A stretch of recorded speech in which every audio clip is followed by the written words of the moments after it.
for everybody to join in on us today. Join me up in the chat if you get a chance. Give me a number one. We got Joaquin Galarza, Rico, J.E. Rome, Alt Shift, Leave It to Sievers, Mark, Blank Images, Shenny Fit, Perpetual Analysis, Harrison, Andrew, Omari. Man, we got blowing up. Number one in what? Number one in everything, man. Number one in striving. For me personally, what am I number one? I was the first person to bring Mace Fitness to the West. I was the first person in the modern age to bring Catch As Catch Can to the West. I was the first person to bring Fujiwara for seminars, the first to bring Billy Robinson for seminars. I was the first to go to college. I was number one. I was number one in a number of places. Where are you, right? And the gimmick is from no one to number one. What's up, Juliana? What's up, Muhammad, Sahid, J.E. Rome?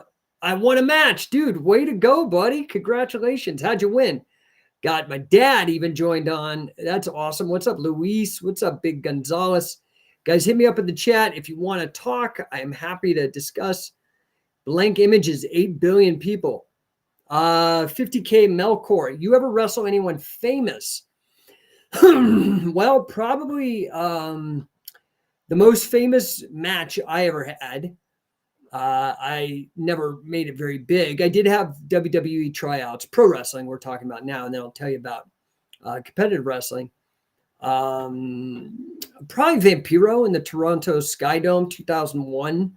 The last show for the Man's Warped Tour of 2001 in Toronto. That's probably the most famous pro wrestler.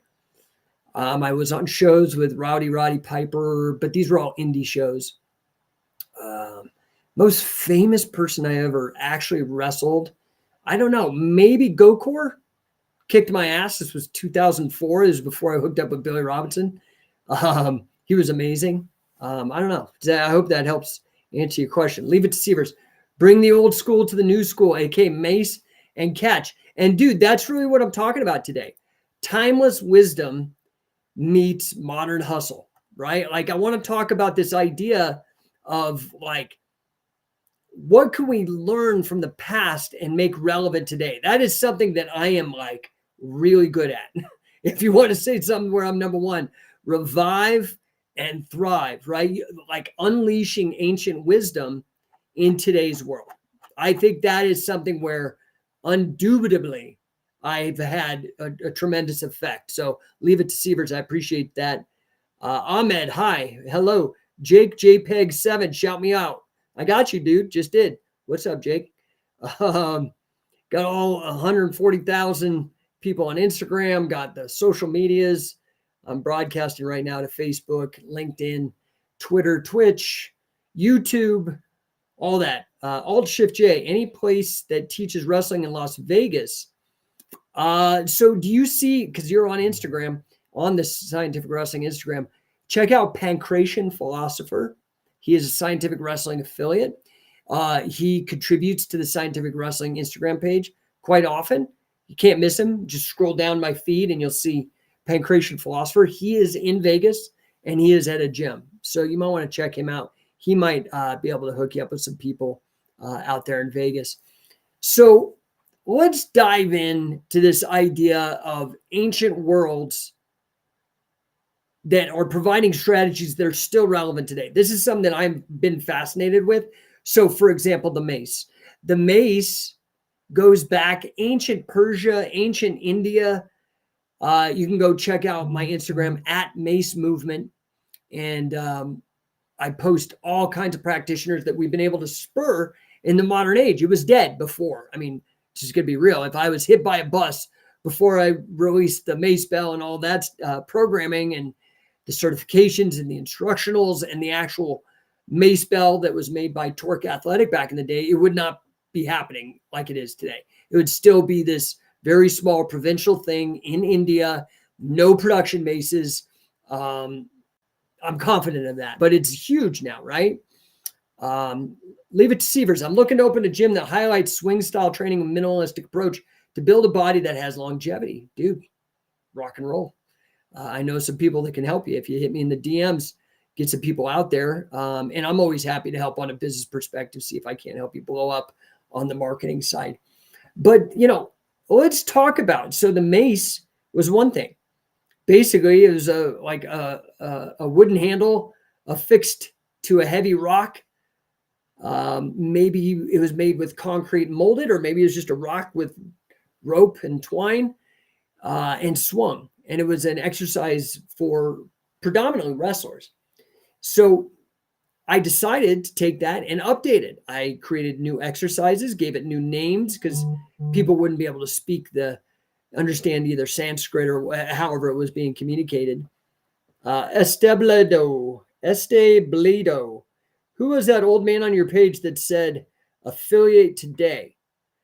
Wade Chalice, Guinness record holder for the most wins and pins in all of wrestling, most wins over international champions, most wins over national champions, 5 combat sport All-American, freestyle, folk style, Greco-Roman, judo, and sambo.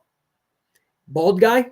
Yeah, arguably the greatest wrestler and definitely the greatest pinner. We've got great endorsements. Don't pay for them. Wade Chalice, Frank the Legend Shamrock, Billy Robinson, scientificwrestler.com. Go check it out. We will help you and your gym. You get tons of training, you get sales and marketing support, you get resale rights, you get a whole system, because you would be joining us on our mission and our belief that wrestling is the greatest form of personal development known to man. And then we mix that with in my opinion, the second best form of personal development known to man, and that's entrepreneurship. So love to have you involved. Love to have you on the team and on the mission to improve lives. Now, let's talk briefly, about the mace bell. I came to it through wrestling. I came to it through my mentor, the god of wrestling, as he's called in Japan, Karl Gotch. Real name, Karl Stas. He was an Olympian. He was a freak for physical conditioning. I still practice what he taught me to this day. I get down and I do 50 Hindu push-ups. I do a minimum of 100 squats, and I swing the mace, and I do bridging. Radically changed my life, made me a better human being. And I thought, let's bring this to the masses. And I couldn't figure it out. So I went to at the time, 2006, the largest kettlebell manufacturer at the time. Their name was Torque Athletic. And I approached them with my design and my idea for the mace bell. And they did it, man. The rest is history, right? So the same goes for Catch as Catch Can Wrestling. And this also has to go to Karl as well. Fair? So, Karl, arguably the greatest impact for Catch as Catch Can Wrestling in the 20th century. There were other greats who I've been fortunate to know, men like Billy Robinson, of course, who was my coach for 7 years. I apprenticed with him. There's also Gene LaBelle, Dick Cardinal, Fujiwara, all these other great guys. This is an old sport. 1870s was when it was really kind of, generally speaking, formalized. It's been around prior to that. But this idea of ground wrestling with submissions and pins. And from it, this is the irony of Catch as Catch Can. This is, to me, the funniest thing. And what my project with Scientific Wrestling is. I believe that Catch as Catch Can, like my mentor and coach, Billy Robinson, is the greatest combat sport martial art in the history of the world. And the reason why Billy gave me the fantastic compliment that it'll be because of my efforts that Catch as Catch Can will come back. I have to say, I can't do it alone. And there's been a lot of people who have taken inspiration. I'd rather say that than stealing my ideas. Taken inspiration and run with it. And it's great. And I welcome it, because if I get wealthy or something in the process, I'm not going to turn it down. But that's not the point of it. It's a personal thing that I want this sport to get the recognition it deserves as the greatest, most impactful combat sport, martial art, the history has ever seen. And I can quantify that. I can quantify that simply because from catch as catch can specifically. Now, wrestling in general, for sure, because wrestling is broad. Not only does it encompass catch as catch can, it encompasses Greco-Roman, it encompasses sumo. Like you could throw almost all grappling into this idea of wrestling, including jiu-jitsu as a wrestling sport. It's the oldest, most impactful sport. But of all of those, it is catch as catch can that is the biggest. And the reason is because if we were to count every fan, athlete, coach, and business person involved with the derivatives of catch as catch can, including catch as catch can, it dwarfs arguably almost every other sport, including soccer. So we can look at counting every single fan, athlete, coach, and business person involved with professional wrestling, which is directly a descendant of catch as catch can. We can look at every athlete, coach, promoter involved with Olympic wrestling, direct descendant. Scholastic wrestling in the United States, folk style. We can also look at MMA. I hate to break it to you, but we've been having mixed matches through catch as catch can promoters forever. And Pancras, which came through the influence of Karl Gotch, held their first matches before even the UFC. So, huge impact, massive impact. And nobody recognized it. And it was absolutely baffling to me that nobody in the world seemed to see what I saw. And it was this impact. And maybe it's my combination, or strange combination of being a historian, a researcher, a coach, and a practitioner. I'm not a practitioner because of my carotid dissection anymore, but I'm very passionate about it nonetheless. And I saw this. And so I decided that, given the popularity of Brazilian Jiu-Jitsu and Ultimate Fighting, that the world needed to know the truth about catch as catch can wrestling. So I hope that helps you guys understand that. And so I did. I updated it. Nobody was doing competitions. Nobody. There was not, because I was looking back when I was active. I ended up, the doctor said I had my carotid dissection in 2008. I was looking and nobody was doing competitions. So I started in 2007. Unfortunately, God nerfed me, but it is what it is. So Stoic Extreme, hey man, what's up, buddy? Yeah, I don't know what nobody means there, buddy, but happy to see you nonetheless. So anyway, I held the first competitions in 2007. I asked Carl, who was mentoring me at the time, to help me craft, this was probably 2005, 2006, to craft a rule set. And so we did. We crafted a fantastic rule set, started competing under it. And here now we have multiple people taking up this effort to get it going. Okay. Taking the old, thrive and revive and thrive, as they say. And some people call it a catch as catch can revival. I don't like to think of it that way. I like to think of it more as a revolution, because a revolution is a 360-degree turn back to the beginning, back to the fundamental, which is catch as catch can, the best one. Now, along the lines with the mace and with catch as catch can, I had to learn business. I have a master's degree in financial mathematics. I was happy making hundreds of thousands of dollars a year working for investment banks and mortgage banks. But I got bit not only by the wrestling bug and the fitness bug, but I also got bit by the entrepreneurial bug. And so I wanted to live by my wits.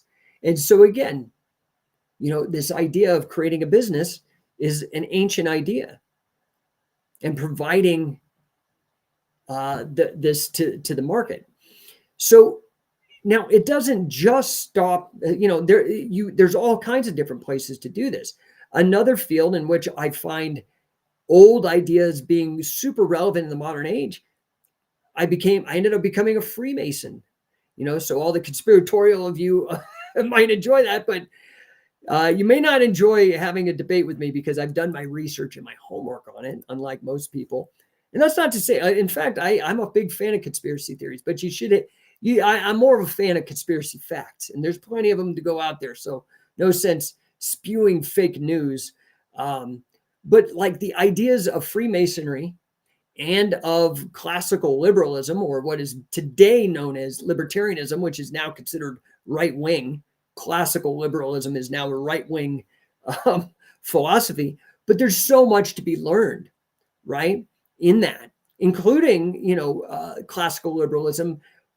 These are the guys like Adam Smith and the Scottish Enlightenment that really pushed the ideas from Freemasonry into free markets, right? And entrepreneurship.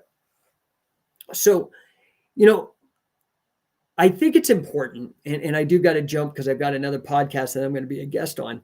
It's important for us to do data mining, to look at these things in the past critically and start figuring out, like, are there nuggets in here that we can take forward? So I look at right now, last year, I got 8 different professional certifications, some from great schools like Darden and Vanderbilt. And long story short, in AI. But what does AI do? These large language models, I should be more specific, generative AI, not AI to like drive cars and whatnot, but they go and they look and they mine data and can create new and better systems or books or whatnot. So anyway, guys, I want you to really understand that there is so much history, so much data out there to be mined. Yeah, you could scroll through TikToks and scroll through Reels and laugh, and that's great. I think there's maybe a better use of your time, and that might be looking into the past at the lessons learned and how can we apply them today? What can we use from the past to revive and help us thrive today? Well, guys, I'm going to jump here. I see one question. Stellar Steven, what's up, brother? Emerald Tablet. Yes, sir. The Emerald Tablet, interesting. Yeah, a lot of the magical literature I find absolutely fascinating. That's what drew me into Freemasonry, was a lot of the magical thinking, some of the allegories and the knowledge of these the invisible college, as it's called. Let's see, Stellar Steven, what's your sprawl alternative? One knee down. Okay, so why are you sprawling? Typically, if I may, the main sprawl, the thing where I like a sprawl is if somebody has a strong double leg. Now, if somebody has a strong double leg, depending where they're coming in at, you don't have to sprawl. You could take them over you. You could simply sit underneath them and flip them over. There's all kinds of alternatives. You could, if somebody comes into you, instead of sprawling, you could do a lateral. It depends at the level at which they're shooting. If it's a super low double, you might have a little more difficulty, but you can spin or pivot out of some of those as well. These questions are usually better handled. I hope to see you, Stellar Steven, at the camps that we got coming up. Head over to coachingcatch.com. We've got a lot of fantastic opportunities for you guys to train. And yeah, man, you've got to start looking at what is it that you could potentially revive and thrive. What does that look like for you? Stellar Steven, countering doubles. Okay, yeah, so, and thanks, he says. Thank you, Stellar Steven. Leave it to Sievers. For viewers and myself, besides yourself, who's carrying the torch in the USA Catch as Catch Can Wise? I appreciate what Josh Barnett is doing. Are you involved with that? So, Josh is really great. He is certainly one of Scientific Wrestling's strongest allies. But, the great thing about Josh is that he really, if he sees merit in what you're doing, he's going to try to help. So here's the long and short of what I think is going on that's great. I do like what's going on in Wigan, in particular. The training, I'm very biased. I got trained by Carl Gotch, Billy Robinson, and Wade Chalice. So they're great, and you should train with them if you get the opportunity. But I train with the very, very, very best. So for me, not applicable. But what I do like what they're doing is with the World Championships. The production values are fantastic. I do like that they've started to change their vision and invite athletes outside of their school. They have some really fantastic guys, like Ian Jones is just a real stud and a great human being. I like what's happening there. I do like what Miyato is doing. He is very keeps a high fidelity to what Billy Robinson taught him. We do that, but we integrate Carl, we integrate Wade Schaus, we integrate Frank Shamrock. We're more not about, I don't want to say this in a dismissive way, LARPing as much, like historical preservation and reenactment. We do that through documentation of video. That's why I have so much footage with Billy, for example, or Carl or Wade. But we're really, scientific wrestling is interested is in application, and particularly keeping scientific wrestling or catch as catch can relevant. And where it's relevant the most today is in both MMA and professional wrestling. And so that's where we specialize, is maintaining that relevancy. Stellar Steven, Josh visited an affiliate of my gym. I'll have to hear the Bourbon podcast when that goes out. Yeah, Josh is doing great stuff. I'm wary of some of the other groups. I am happy that they're doing it. A lot of them they're very small-minded, very petty. They don't have high quality levels. So again, I don't mean to come off critical or dismissive, and I'm glad that they're involved and that they're doing what they're doing sincerely. It's just, if you ask me, I'm going to tell you to go with the very best that you can. And I think in an unbiased way, I could say that that's us. Wade Schaus, now I'm adding King Mo, Pat Miletich, who has a strong wrestling base. I consider folk style wrestling to be part of Catch as Catch Can, a subset of Catch as Catch Can. So that really increases the scope, increases the canon of technique, increases the rule set. I consider scholastic wrestling and Olympic freestyle wrestling to be parts of Catch as Catch Can. In fact, closer than even no-gi. No-gi is very close as well. All right, guys, I do got to jump. I got this podcast in 1 minute. I appreciate you. If you guys need anything, always DM me. Hit me up on the website. You can go to scientificwrestling.com and find the contact info there. You can also find it at no1.llc. Yes, .llc, not .com, .llc. Appreciate the hell out of you. Hope you have a killer week. Remember, what can you find from the past that you can revive to help people thrive, including yourself? Take care.